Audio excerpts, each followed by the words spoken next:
All right, welcome in. Cube Show Podcast, a college football podcast looking to bring you college football content each and every Sunday. Because what we need on Sundays after we go and worship, right, is to head to what we may worship more, and that's college football. We're always sponsored by Wickles Pickles each and every week. Go get a jar as big as your head. Wickles Pickles, wickedly delicious. Had my kids trying them yesterday afternoon. We just had a jar out. We're slamming a couple back. Love Wickles Pickles. Always appreciate them. Find them online. Find them in your local grocery store. If your local grocery store doesn't have them, then you're going to be able to order them there online. Wickles Pickles, wickedly delicious. Actually, a lot to get into today. It's going to be a pretty busy show. Once again, we don't tell you how popular we are or who all loves us or all the reasons that we do certain things. I have been told that I need to ask you to subscribe to the YouTube channel. So we appreciate that. Download, subscribe, all the podcasts. We appreciate the 5-star reviews. You guys are amazing. We appreciate it. We're going to try to continue to bring you college football content each and every Sunday because, as you know, this is now a year-round sport with what's happening in the portal, coaching changes, NIL, a lot of different things. NLI, one of the big topics this week. So I'll ask this. Did Florida do the right thing? Did Billy Napier do the right thing in letting Jaden Rashada out of his NLI? Not NIL, National Letter of Intent. So how this works is when you go to sign a scholarship with a school, you sign the National Letter of Intent, and then that's where you're going to end up going. Very difficult to get out of a lot of the times. We've seen school play hardball with these in the past and doesn't usually end well for one side or the other. With today's recruiting, with where everything is on social media, what everybody knows, what everybody says, how much these players are talking to each other, which is actually more than ever because of NIL, name, image, likeness. I've heard multiple stories about backups at certain schools getting more than starters at other schools. Those starters are all of a sudden mad. It goes 101 different directions, maybe 101,000 different directions. It's very complicated. Billy Napier did the right thing, letting Jaden Rashada, 5-star quarterback out of Florida, out of his National Letter of Intent. Because what happens there is every other school immediately has a massive amount of ammunition for negative recruiting. Negative recruiting is real. It's never gone away. It's never been something that people don't utilize. The extent or how or what the context is of it can obviously be very different. But this is something you had to do. Now, we can go a little bit further into where we are with the complications of how this took place. So you guys know about collectives, basically groups that bring money together to be able to give to athletes for NIL. And let's call it what it is. It's pay for play. There's no fucking name, image, likeness at this point. You're basically taking money, giving it to kids, a certain amount to come to school. That's what it is. I'm going to call it what it is. I'm sorry. And I'm not against it. I don't think guys shouldn't get paid. Do I think that there should be different guidelines for it? Yes, but I'm also a realist in understanding that there's probably no way to do that. I've heard every different discussion, talk, try, attempt at how you could regulate this, have rules around this. And I just think they're going to continue to be circumvented because it's so new. That's how we got to collectives. It was new, and schools wanted a way to be able to get top-end talent. They had the money gathered to be able to do it, and boom, here we go. They figured it out. Loopholes are going to always pop up. And if there's one thing that we know in collegiate athletics, and especially with the NCAA, they're not looking very far down the road as to what the underbelly is going to be or how certain situations are going to be able to be taken advantage of. For example, the 4-game redshirt rule. Incredible rule, right? Oh, guys can get hurt and you don't have to worry about taking a redshirt year. Or, guys can go play a couple of games, figure it's not going to work out. That's not going to burn their entire season. It was really good. It was cool. But what happened this year is you had guys after they played in 3 or 4 football games going to their coaches and they said, hey, coach, I'll go to scout team, but I don't want to go in the games anymore. I'm good. We're talking about guys who were playing. Guys who were heavy contributors, special teams, role players, maybe in the run game or 5th, 6th option at wide receiver, a team that rolls a lot of receiver, a team that rolls a lot of defensive linemen. They're getting legitimate playing time, I'm talking 20, 25, 30 snaps a game. Not a guy that's gotten in one game for 5 plays. That's not what I'm talking about. I'm talking about guys helping a team, going to their coach and volunteering to not play. So underbelly of that rule, not something that's really thought of. They're trying to save that extra year of eligibility because they know they're going to hit the portal. And they can't quit because they understand what that's going to lead to and what that's going to be. And the coaches actually need them to go into the portal to get the scholarship back, because you can now quit at most places because you're signing a 4-year deal and just ride it out as long as you want. That's the unfortunate reality of where we are in some of college football. So that's pretty weird and that's pretty different. But where we've gotten to now as far as lines of communication, you have agents that are going out and negotiating deals for kids. They're obviously inflating deals. This individual player, remember, a number was floated a couple months ago, and he and his family actually came out and essentially said that's not the real number. It's not exactly what it was. And if $13.5 million is the number for Jaden Rashada at Florida that he thought he was going to get or promised or agreed upon, whatever, I don't think he's going to get half that somewhere else. I'm just being honest with you. I don't think he's going to approach half of that at another school. So he can be mad that he's not going to get that, but to be mad that you're not going to get that and just automatically think that that's going to be somewhere else. First off, there's not a ton of schools that have that there, whether it's one lump sum over 4 years, over 3 years. There's not a ton of schools that just have that. The capabilities to go get that, unless they got one guy that shows up and boom, he's going to be writing checks for a couple of years. It's that kind of money is just not everywhere. It isn't. Sorry. I know a lot of people want to think that it is, but it's not. So now you have agents that are negotiating with a kid, with a collective, not a school, with a collective, which in some cases are groups of guys that don't have everything in line, and they're just scrambling. They're just trying to make the best thing possible happen. I really don't think that there was a ton of ill will involved here. And I don't know all the details. I'll be perfectly honest with you. I haven't talked to the guys at the Gator Collective. I don't know exactly all of what went wrong here, but I know where some of the disconnect was.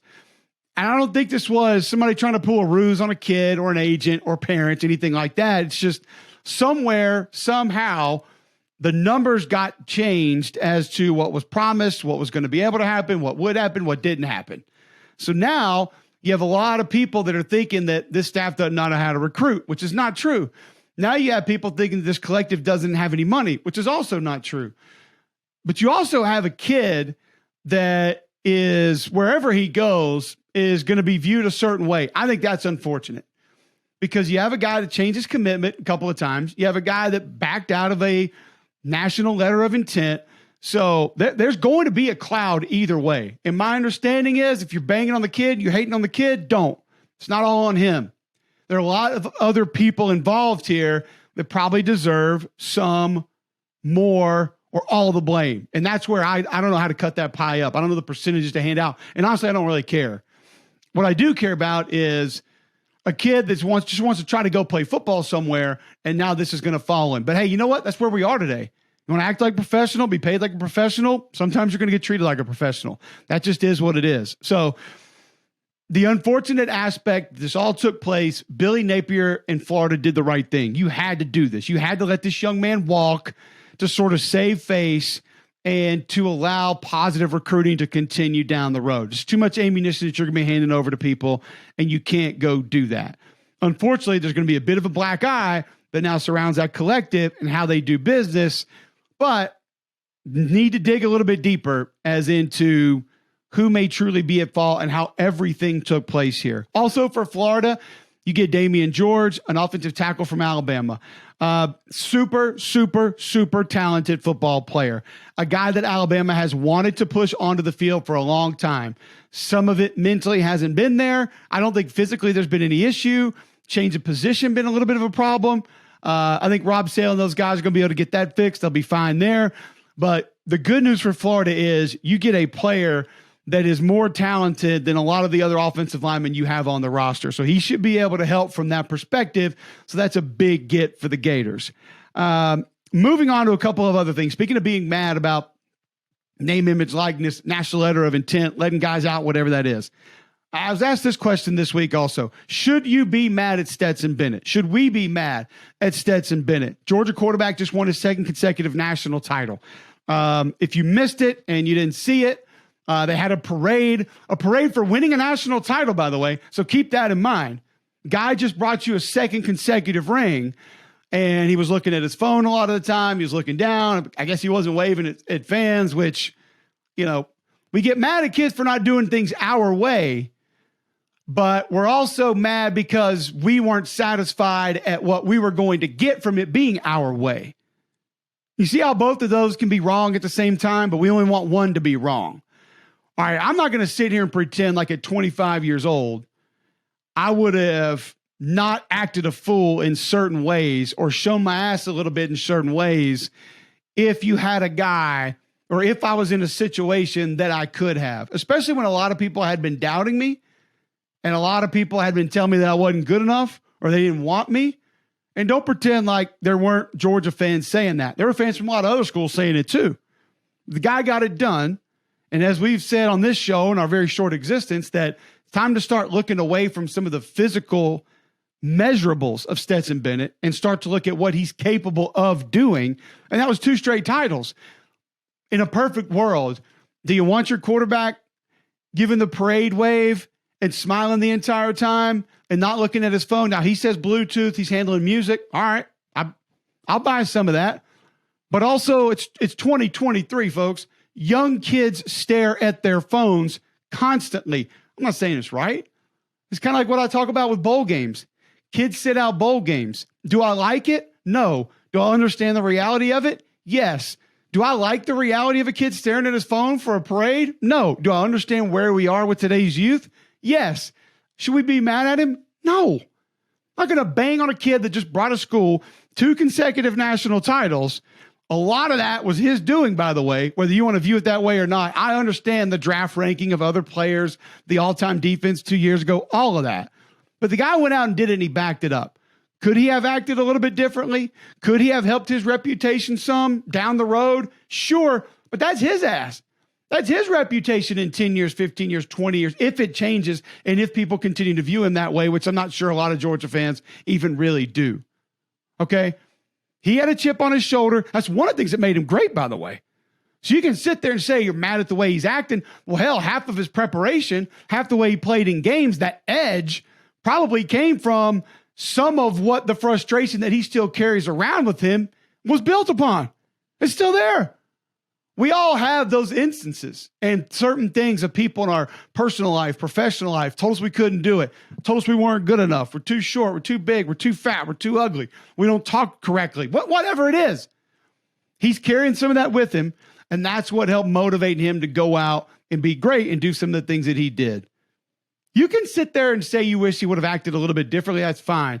But to generally be mad at the kid and to bang on the kid and to say that you don't like him or say he's a bad person because he was looking at his phone in a damn parade? Come on, people. Like, let's just take a step back and see what it is first. Would I want my kids doing it that way? Probably not. I'd have a talk with them. But also wouldn't want people hating my child because they decided to act like an imbecile at an event in which they were carrying some of that animosity around still. Whatever, is what it is. If you're asking me the question, no, you should not be mad at Stetson Bennett. A couple things happening for Georgia. People concerned about the amount of guys that are leaving. One position of concern seems to be pass catchers. Dominic Blaylock going to the NFL. Kyrus Jackson going to the NFL. Darnell Washington going to the NFL. Now you got A.D. Mitchell transferring out to Texas. A.D. Mitchell came on late and was great. He brought a little bit of a different dynamic that they didn't have. He's kind of going home. Good for him, whatever. If there are folks that are legitimately concerned, and I know certain positions you can look at and say, oh, the depth there, like they lost a couple of offensive linemen. Well, guess what? Cedric Van Pront's coming back, and he's the guy that held it all down, that held it together. He's the one that welcomes the responsibility that comes with playing center. I think he's the best returning center in college football next year, and he's going to have a boatload of talent around him. They will be fine up front. Broderick Jones was great. Warren McClendon was great. They're going to the NFL. Van Pran's the guy that held it down, that understood mentally and emotionally what it took, and he's going to be back. And there are still some improvements in his game that he can make going into next year that could help him be even better. But still, he's the best center returning in college football next season, in my opinion. Great news for Georgia. For those that are a little bit concerned about pass catchers, you look at Brock Bowers. We know that. He's going to be back. All right. But what has Kirby Smart already done? He's addressed this through the portal. Dominic Lovett. a slot receiver, a move receiver who can be an end-around guy. He can line up in the slot. You can motion him. He can catch short passes. He can help take the top off. A guy last year that went for 56 catches, 846 yards, and 3 touchdowns. He can be dynamic. And then you get a completely different body type in Ra Thomas out of Mississippi State, bigger, more physical receiver that had 626 yards, 7 touchdowns last year. Now, you might say 626, it's not that great. Okay, keep in mind, Mississippi State had 9 players with over 30 catches last year. 9 with over 30 catches. Georgia had 3. Not banging on Georgia. Not saying there's anything wrong with that from a Georgia perspective. They obviously ran the ball a hell of a lot more. My point being, ball spread around a lot. Ra Thomas still led the team in receiving yards, still had 7 touchdown receptions. Kirby's gone out and gotten 2 different type of receivers that can line up different places, do different things, give you different attributes, catching different routes in different ways. And he has maybe strengthened that group going into the next season. If you're asking me right now, receiving core in the SEC that I have the most confidence in going into the next season, Georgia and LSU, and probably lean Georgia a little bit more because they're tight end pass catcher. If we're going pass catchers, if we're going wide receivers, Georgia and LSU, close. Neck and neck, maybe lean Georgia a little bit. Pass catchers, you lean Georgia a little bit more because of Bowers, Oscar Delt, Mason Taylor's great, but you still lean Georgia a little bit. My point in all this is there should be no real concern. That has been washed away. That is not an issue at all. All right, so Georgia taken care of. Let's get to a couple other things happening around the league. Kendall Briles is out as offensive coordinator at Arkansas. I think it's a big hit. I'm not going to pretend like it's not. I think Kendall Briles is one of the best play callers in all college football. I'll put him up there with Levy. I'll put him up there with Lane. I'll put him up there with Sark. I'll put him up there with Grubb at Washington. I think he's one of the best play callers in college football. Period. That's it. That's all that needs to be said. Now, what you were looking at bringing back was the relationship between he and KJ Jefferson, which had a chance to expand. Got Rocket Sanders coming back behind you. You lose part of your offensive line. You lose Trey Knox. You lose Hazelwood out wide. Defense is going to be very different. Barry Odom's also gone. Most of your leading tacklers are going to be gone. Obviously, Drew Sanders is out. He was dynamic for you on that side of the ball. Catalan hadn't been healthy, but he's gone to Texas. So you've taken a lot of hits in a lot of places. I'm getting a little bit concerned about maybe not the one big hit, because you do have your quarterback returning, which is massive. We know what that position means. But I'm getting a little bit concerned about the number of hits that the Razorbacks are taking. And I love Sam Pittman. But we're about to find out what he's made of from an organizational standpoint and being able to keep things together and having that list in his desk drawer that he can pull out of who all's next. Because Barry Odom took Michael Shearer with him, who was also a big help. That's going to hurt. Kendall Briles goes, and now you bring in Dan Enos, who I like. I think Dan Enos is a good coach. I think he's a really good coach. Where I think there may be advantages here. Do I think Dan Enos is as good or better play caller than Kendall Briles? I'm not going to say better, no. I think he's a very good play caller. But where Dan Enos has done very special things in the past is help develop the quarterback position. So what we could be looking at is maybe an offense that, from a play calling perspective, doesn't give you all the advantages that Kendall Briles did, doesn't have as much of some certain things. But you could see maybe KJ Jefferson take a little bit of a bigger step. That obviously would be big and would help. So I like bringing Dan Enos in from the quarterback perspective. And here's the other cool thing about Dan. Like, we've seen him be zone read. We've seen him be sort of West Coast-ish. We've seen him be more spread. We've seen him be a little bit more pro style. Like, he's been a lot of different things. He's been drop back. He's been play action. He's been Q run. So Dan Enos is very versatile. He'll get in, he'll see what he has. He'll say, oh, quarterback who's mobile, who can take a little bit of a pounding. I'm going to put that in. Oh, dynamic tailback. We're going to run the ball. Oh, we have this guy who can take the top off. Here comes play action. He'll install all the different things into that offense that he knows he has the personnel to be able to do. That's one of the best things about Dan Enos. And Arkansas fans already know him. So I think that's a nice replacement for one of the best play. You weren't just going to go get another top 5 play caller in college football. Those guys just aren't available. They're not just hanging on trees. That's why Clemson just went and did what they did to get the guy that Kendall Briles is going to replace. So that just doesn't happen. But I do think it's a very nice replacement, and I think it could be a little bit better replacement in a little bit of a different way. One of the other big questions floating around the SEC this week, who will play quarterback for Ole Miss? Now, Walker Howard, the former 4 or 5 star, whatever you got. I've told you guys before the recruiting rankings and stuff. I don't know all of it. And I don't know a ton about Walker Howard. Like, great reputation. Sounds like a great player. I know people in Baton Rouge liked him. I know apparently he's got good game. But I haven't seen him play college quarterback. I think he was 1 for 2 this year, whatever it was. All right, good. Like, one of the 7 guys that threw a pass for LSU in the bowl game. Congratulations. All I'm saying is I haven't seen the tape of him in games in college. So still a little bit of wait and see. What I do know is that Jackson Dart went out and had a productive year. Also thought he got better throughout the course of the year last year. So he knows the offense. He can run the offense. Started adding more quarterback run last year. Thought that helped him out. Judkins obviously was a big help. But now you're looking at Mingo's going to be gone. Malik Heath is going to be gone. Nick Broker's going to be gone. So a lot of your pass catchers are gone. And yeah, you bring back a dynamic pass catching tight end and Trigg that's going to be able to help. I don't think that you're ever going to completely be void of pass catchers in a Lane Kiffin offense, but Jalen Robinson also hits the portal. So now you're kind of looking at it like, all right, what's happening here? Because then Spencer Sanders from Oklahoma State comes into the picture. If you're asking me of Walker Howard, Jackson Dart, Spencer Sanders, who's your starting quarterback? I'm going to say Spencer Sanders. I mean, the kid's got 9,575 yards passing, 67 touchdowns to 50 picks. The 50 picks could be a problem. He also has 18 rushing touchdowns. So you're getting more of a dual threat guy who has more experience. Keep in mind, Dart's played 2 years of college football. Total.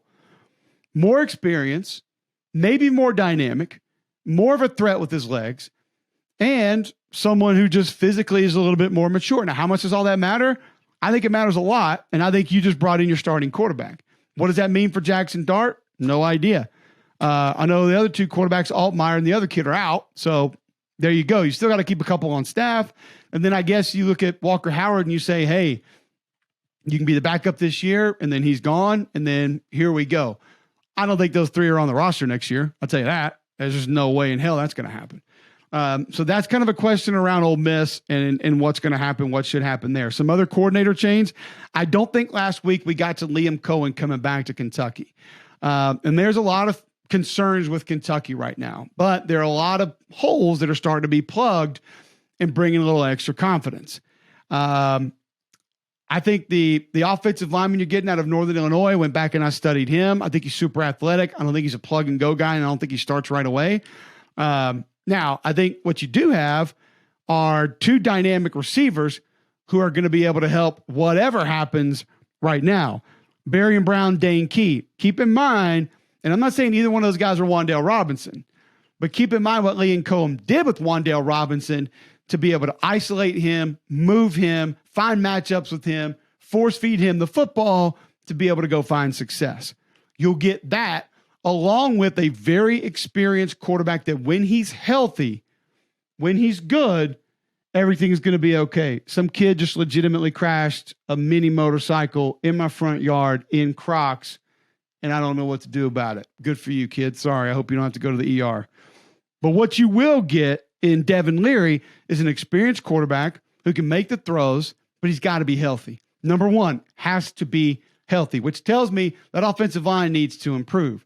Now, get the kid in from Alabama. He might be able to help as well. That group wasn't good last year, and there's no way for me to sneak around that and tiptoe my Jordans around that to make you believe that that offensive line wasn't as bad as it appeared to be most of the time, because it was. It's one of the reasons Levis got the shit kicked out of him half the season. That's got to change. But I do think one thing that can happen is Liam Cohen can move the pocket a little bit. He'll get the stretch play going just a little bit more. He'll widen the surface some with extra tight ends, and that will help out. The thing that nobody's talking about with Kentucky right now, and I'm telling you, listen to me on this one, Ray Davis will get it done. Vanderbilt running back transferring in.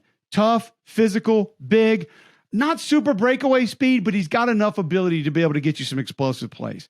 He is exactly what they need in this system. He's a little bit more physical, a little bit less shifty. Chris Rodriguez is kind of where I would, but they would sort of meet in the middle on some things. Very close. But Ray Davis has not been playing in a system that allows him to be as successful in even behind an offensive line that would allow him to be as successful. He will be big for Liam Cohen's offense. And if that helps keep Devin Leary healthy, you've got the dynamic receivers to be able to go out and do it. Brad White's getting some defenders back on the edge. Yes, the Justin Rogers loss inside is going to hurt, but Brad White, one of the most underrated defensive coordinators in the league. So there you go. I think Kentucky, a big hit getting Liam Cohen back. We know about Devin Leary, but don't forget Ray Davis for Kentucky. Some other coordinator news, Mississippi State.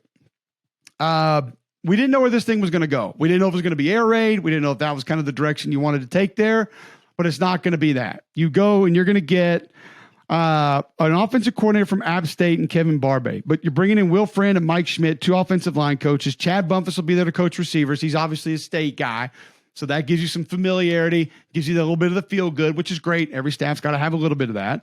But here's what I like about this. Now, it's not air raid, but I do think that it'll be more balanced, but it can still be pass heavy. Barbay can run it that way.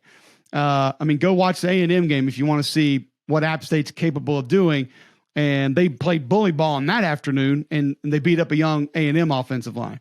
Needs to be run heavy, they can do that. But what I like, first and foremost, is if you're going to get away from it some, your offensive line is going to need a lot of development because those guys used to taking vertical pass sets, like one pass set. When you play tackle in a different scheme, more of a pro-style scheme, you're going to take quick sets out quick to cut off a guy that's, can get upfield or maybe beat you inside. Somebody who's got speed and line up out wide, you're going to have to take that vertical set and be able to get back. You're going to do a lot of different things. In air raid, you usually take one set. So it can be complicated. It can be difficult, bigger splits. Now you'll have tighter splits. You'll take different sets. You'll have different steps in the run game.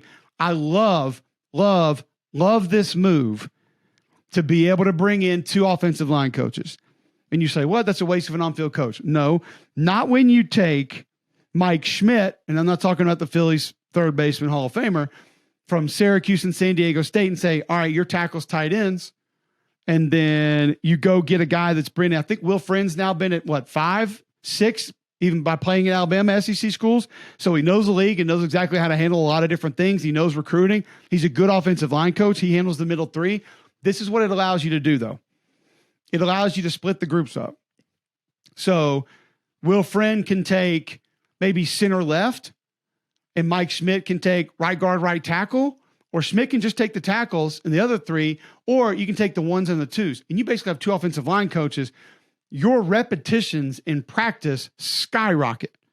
And we know the development that needs to happen with that position in college football.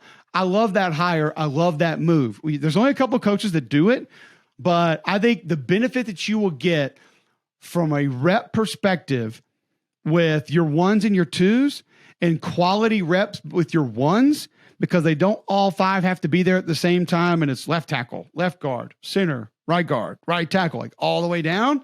Now you'll be able to get more meaningful reps with more guys throughout the course of practice. And I think that's a really good hire. I think it's a really good way to handle it. I'm a fan of that. I like it. Now we mentioned LSU losing Walker Howard, quarterback to Ole Miss. My understanding here is this is not Walker Howard not wanting to compete, because obviously, listen, he's going to a spot that has a starting quarterback and just brought in probably the actual starting quarterback. I don't think the people around him viewed the competition as being that. I don't know where else to say or how else to go with that, but don't think he looked at it as a real competition. That's my opinion on it, based on facts and opinions. I'll say that. But now he'll go to Ole Miss and he'll have to compete. But Nussmeier obviously got some reps in the bowl game, SEC championship game. Jaden Daniels coming back. We know those two have a great chance to get most or all the playing time this upcoming season. And then Nuss can be the guy after Daniels, and you bring in another high-profile kid. So it is what it is, but he's out. I went back and studied Oregon State linebacker Omar Speights. He's going to be coming to LSU next year. You lose one linebacker transferring to Auburn. I think Speights is rangy. He's lean. He's athletic. But there are times in which he should make plays that he doesn't.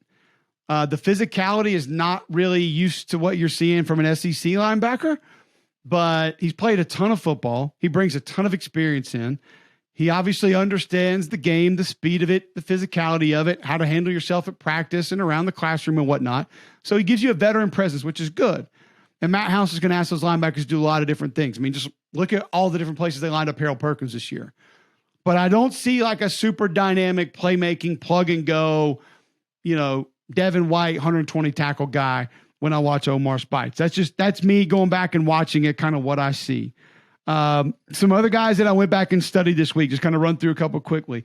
Cincinnati wide receiver Nick Mardner. I think I mentioned him last week when we talked about Auburn.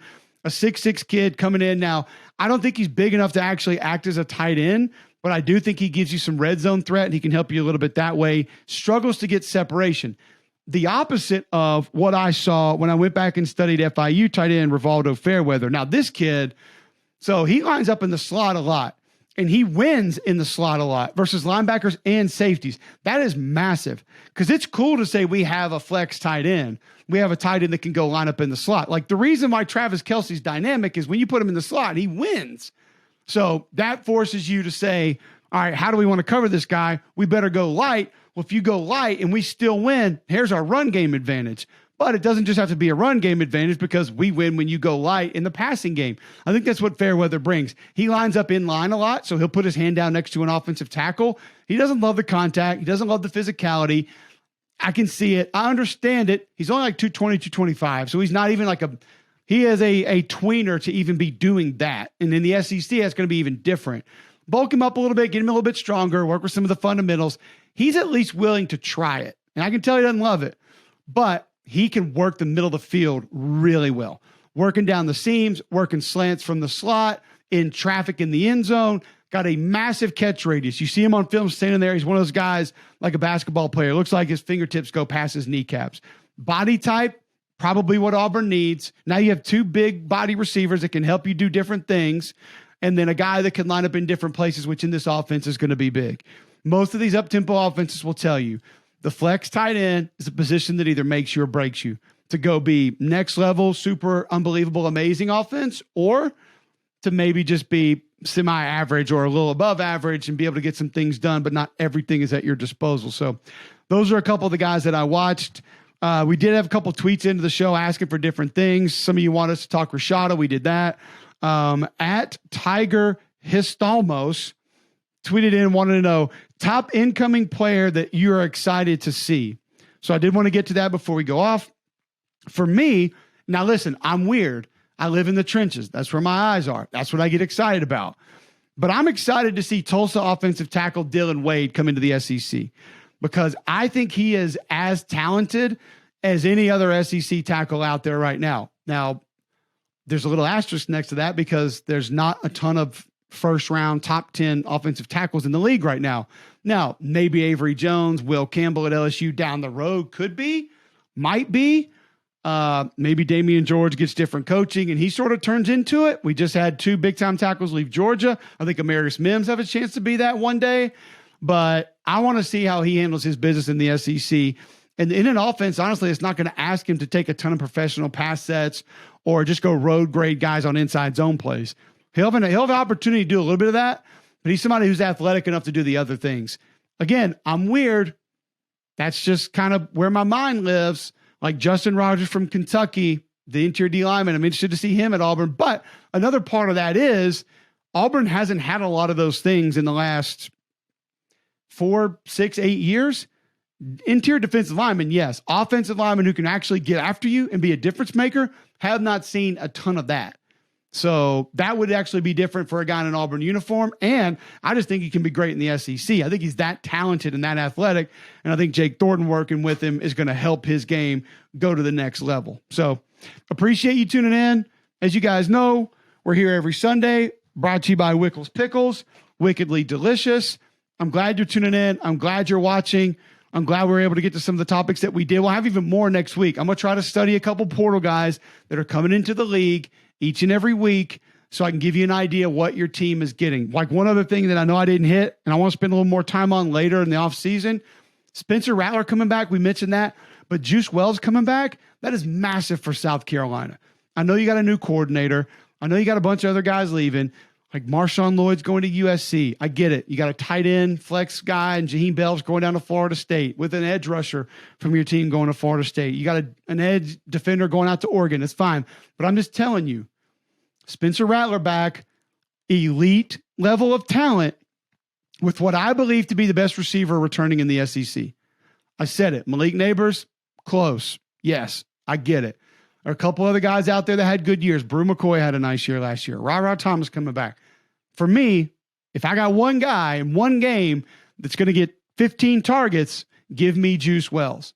Part of that is I know his character. I know his makeup. I know what he's all about. I think he's the best returning receiver in the SEC. That is a massive start for Shane Beamer going into the next season. So that's our show for today. We try to keep it around 30, 45 minutes. Sunday college football content. Please, YouTube, subscribe to the channel. Please, Spotify, Apple Podcasts. I ask you, I hate asking you. I've been told I need to ask you. Please like, rate, review, subscribe to those, download them, whatever the hell else you do. We are very appreciative to be here with you. We're going to be back next week with more college football content.